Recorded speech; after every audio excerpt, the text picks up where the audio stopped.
Naku po, ito maganda kong pag-usapan at reaksyonan po makabida. No po. Ito hong post po ni Miss Maluti Kia. No? Patungkol po ito makabida no? Sa ipinataw na suspension po, 90-day suspension ng Sandigan Bayan. Laban ho dito kay Senator Jinggoy Estrada, no? Mga kabida. Marami hong nagsasabi na nabawasan na raw ito hong numero po ng mga miyembro ng Senado dahil ho dito sa suspension. Okay? Against Jinggoy, mga kabida. Sa halip na 24, 23 na lang daw, mga kabida. Po.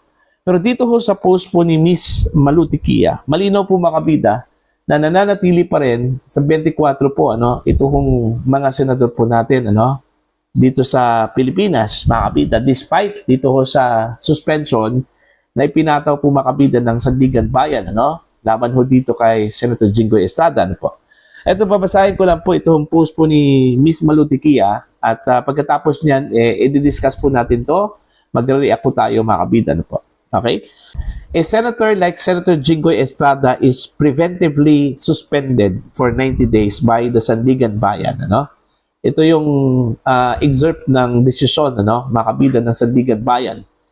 Accordingly, in view of the foregoing, this court hereby orders the suspension pendente lite of accused Senator Jose Jinggoy P. Estrada from his present position as Senator of the Republic of the Philippines and from any other public office which he may now or hereafter be holding for a period of 90 days from receipt of this resolution, which shall take effect upon the finality of this resolution. Ayun, yun yung excerpt po dun ho sa order po ng Sandigan Bayan, suspending Senator Jinggoy for 90 days dahil ho sa kanyang kinakaharap na kasong graft, mga kabida at saka plunder. Ang sabi po dito ni Miss Malu, is he removed from the Senate? Yun yung tanong eh. Dahil ho dito ba sa suspension ng Sandigan Bayan sa kanya, tanggal na ba siya sa Senado? No, because only the Senate can remove its member. So, ang Senado lang po ang pwede hong magtanggal, mga kabida, ng kanilang miyembro. Hindi po ang Korte Suprema, hindi po ang Executive Department, kundi ang Senado lang po, mga kabida. Okay? Ito, tuloy po tayo. Only the Senate can discipline its member. So, technically, Estrada remains a member. So, kahit na po suspendido ng Sandigan Bayan for 90 days, hindi po ibig sabihin po makabida, mabawasan na po ang numero po ng mga senador dyan po sa Senate. Okay? Mananatili pa rin itong 24, mga kabida. The senators should enrich jurisprudence by filing a petition in the SC, meaning Korte Suprema po, mga kabida. Another point is, would such suspension cover a quasi-judicial body like an impeachment court? All right? Mind you, his warrants of arrest came one after the other. May 29, June 1, and June 3. The LBRMO of the Senate issued a certification that he did not insert any item in the 2025 General Appropriations Act. Let us not bend the law. Ayan. So, malinaw dun ho sa sinabi po ni Miss Maluti Kia, mga kabida, na nananatili pa rin na senador ito hong si Senator Jinggoy. So, walang bawas na nangyari po, mga kabida, 24 pa rin. So, ibig sabihin, walang pagbabago po sa threshold, mga kabida, ng Senado, particular na po threshold pagdating ho sa impeachment trial ni Vice President Sara Duterte as to the conviction and to acquittal. Okay? Mananatili pa rin mga kabida na 16, okay, yung threshold po for conviction at 9 po para ho sa acquittal, mga kabida. Unlike dun ho sa lumabas na balita, na magiging 14 na lang o 15 yung threshold po for conviction, mga kabida, dahil nabawasan po ng isa. Okay, suspendido raw ito hong si Senator Jinggoy. Kapag suspendido ang isang senador, okay, mga kabida, mawawala lahat ng mga privilege po niya, Yung kanyang function bilang senador, mandato po niya bilang senador, at saka yung kanilang privilege o privileges po mga kabida, ano? Mawawala yan temporarily for 90 days.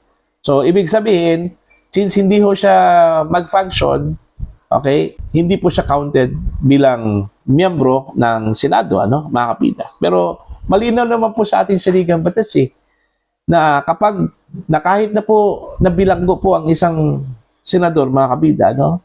Okay? Kahit na wala ho dito sa Pilipinas, ano?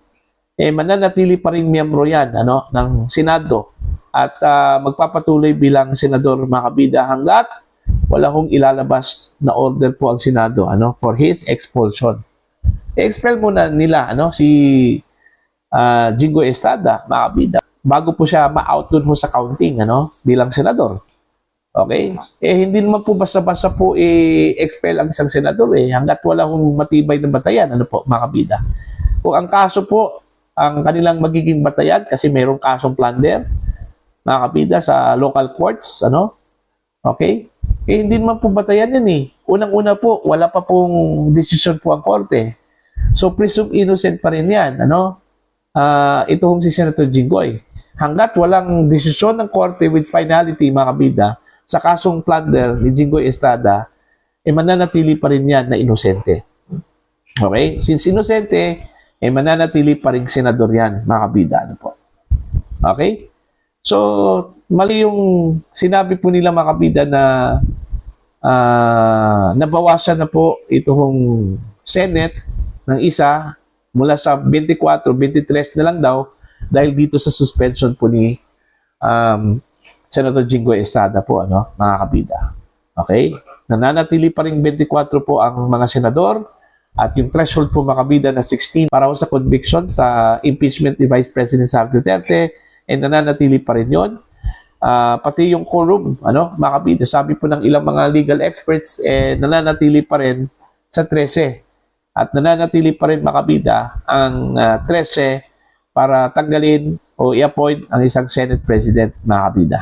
So wala akong pagbabago kahit suspendido, ano, itong si Senator Jinggoy ayon po kay Miss Malutikia, ano po, mga kabida. Alright? So that's it, ano? Tanggalin natin yan sa ating isipan po, mga kabida, na wala na si Senator Jinggoy. Anyway, temporary lang po yun Okay? Hindi po permanent. 90 days lang po. Ibig sabihin 3 buwan lang po yan. Yung suspension na yan, ano, mga kabida. So after 90 days, okay, makakabalik yan si Jinggoy bilang senador ng Pilipinas, mga kabida, po. Okay?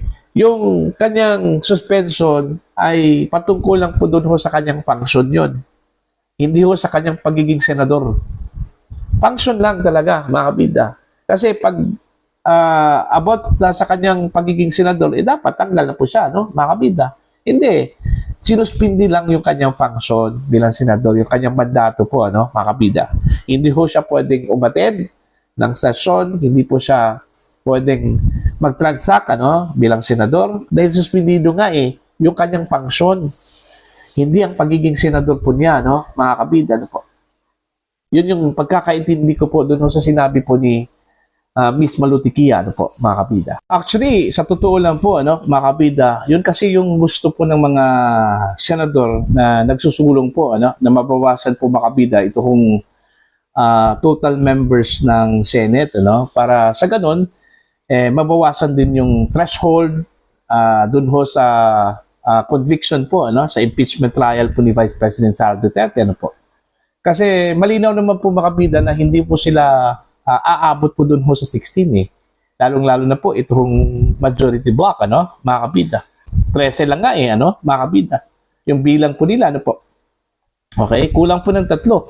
Kaso lang, mahihirapan po sila na kumuha po ng 3, ano, dito ho sa kampo po ni Senator Alan Peter Cayetano. Kasi ang natira po dyan, mga kabida, is solid Okay, kumbaga, yung mga umalis dyan, yun yung alanganin. Pero ang natira, mga solid yan, hindi na basta-basta aalis yan dyan sa kampo po ni Senator Alan Peter Cayetano, no?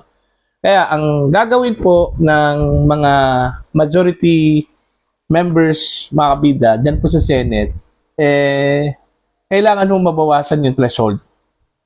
At sa pamamagitan po, mga kabida, ng pagbawas po ng miyembro ng Senado. Kaya etong si Senator Jinggoy, kinakount nila ito, mga kabida, na bawas. Okay, so from 24 to 23. In fact, pati nga itong si Senator Bato, parang ina-attempt nila, mga kabida, na hindi po i-count, dyan po sa Senado, dahil hindi na po nagpapakita, mga kabida, po. So, hindi na po nagpa-function. Actually, kung babasahin na po natin yung saligang batas po, mga kabida, malinaw naman po explicit pagkasabi po doon, mga kabida. Okay?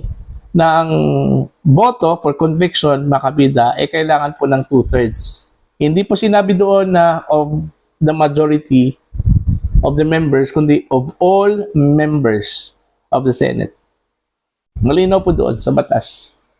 So, hindi na po kailangan yan explain, kasi self-explanatory na po yung provision po ng ating saligang batas, mga kabida. Diba? So, mananatili pa rin 24 po despite dito ho sa suspension po ng Sandigan Bayan kay Senator Jinggoy Estrada, mga kabida. Hanggat wala hong expulsion, okay, na ilalabas ito kong Senado, mga kabida. Kagaya na sinabi po ni Miss Malutikia, ang tanging magdesisyon po, mga kabida, para tanggalin ng isang miyembro ng Senado ay ang Senado na rin, mga kabida. Okay, wala na pong iba. Okay? Hanggat walang desisyon na tanggalin si Jinggoy, wala naman po talaga silang basis na tanggalin si Jinggoy. Okay, ano po yung grounds nila, mga kabida? Wala. Ang grounds nila dahil may kaso, may plunder case, hindi naman po napapatunayan pa yan, mga kabida, So, presumed innocent pa rin yan. Okay? Kailangan hong mag-antay po ng Senate na magdesisyon po ang Sandigan Bayan, either makonvict or ma-acquit si Jinggoy Estrada. Po. Okay, kung makonvict, dyan pa sila action, tatanggalin po nila, expel po nila, makabida. Kung ma-acquit naman, wala. Mananatili pa rin senador yan, makabida, po. So, ganun lang po yun, Yun yung pagkakaintindi ko po dito sa post po ni Miss Malutikia, makabida, po. Okay? Para po sa inyo, ano po ang inyong opinion at pananaw dito? Please comment down. Sa mga hindi pa po subscriber po sa aking channel, please subscribe. Just click the subscribe button. Click the notification bell kay all para updated po kayo, mga kabida, sa aking mga uploads. Maraming salamat po sa inyo lahat.